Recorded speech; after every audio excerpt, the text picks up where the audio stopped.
Uh-oh, this is a shot. Okay. Wow, there's a lot of time left. That was... He wanted a 2-for-1. A 2-for-1, BA. 2-for-1. Thank you, Candace. As fans of the NBA and basketball in general, I'm sure most of us have heard of the event known as the 2-for-1, a strategy used at the end of quarters to ensure 2 opportunities to score versus 1. But how effective is this statistical strategy really? Is it truly more valuable to rush the first shot knowing you have an opportunity to shoot again? Well, I asked myself those same questions, and this is what I came up with. First, to transform the advantage of the 2-for-1 into a measurable metric, I created a variable called point differential, meaning the difference in points between Team 1, the team with 2 possessions, and Team 2, the team with 1 possession. For example, imagine a tie game and Team 1 uses the strategy for a total of 5 points, versus Team 2's 2 points. The point differential would be +3. However, before diving into this topic, I had to also establish what a 2-for-1 scenario is statistically, so I could actually get numbers. I essentially labeled a 2-for-1 situation as one where Team 1 must have shot between the 39 to 25 second mark, Team 1 must have 2 possessions to Team 2's 1, plays that included a kickball or jump ball are disqualified, and plays that included offensive rebounds are also disqualified. But now that we've established a measurable metric and what a 2-for-1 is statistically, we can jump straight into the numbers. Here's a chart of the average point differential across all scenarios of the 2-for-1.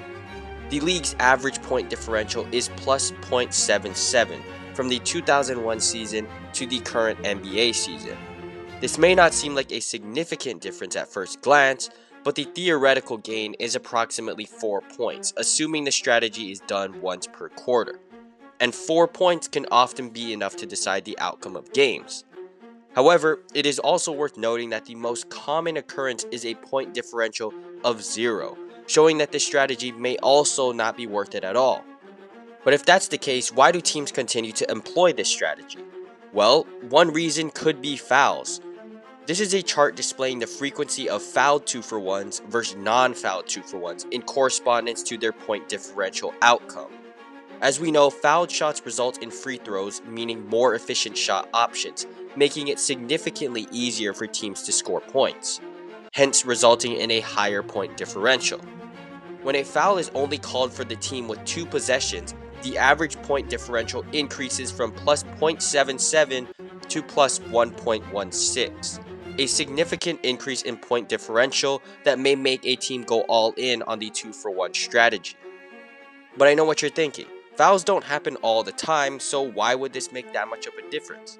And you're right, but I think we can all agree that most fouls come from shots within the paint, right? Well, here's a chart of the frequency of shots taken compared to the distance they are shot from within the 2-for-1 parameters. As you can see, the most common shots taken by a landslide are close to the basket, which makes sense considering closer shots typically result in more efficient looks and possible free throw opportunities. So it's clear to see that the most optimum scenario is to go for at least 1 drive attempt within the team's 2 possessions.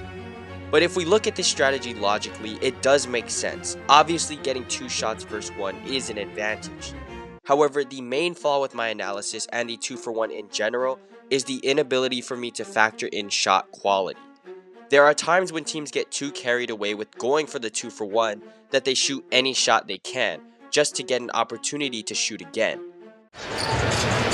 Uh-oh, this is a shot. Okay. Wow, But if 1 out of the 2 possessions is essentially wasted by shooting a dumb shot, then the advantage of getting 2 chances to score basically dissipates. In my opinion, I would much rather take 1 great shot versus 2 bad ones. And 1 great shot versus 1 bad and 1 great shot is basically the same thing. But what do you guys think? Is the 2-for-1 always worth it? Or is there certain times when a team should hold off on going for this strategy? Let me know in the comments down below, and I'll catch y'all in the next one. Peace.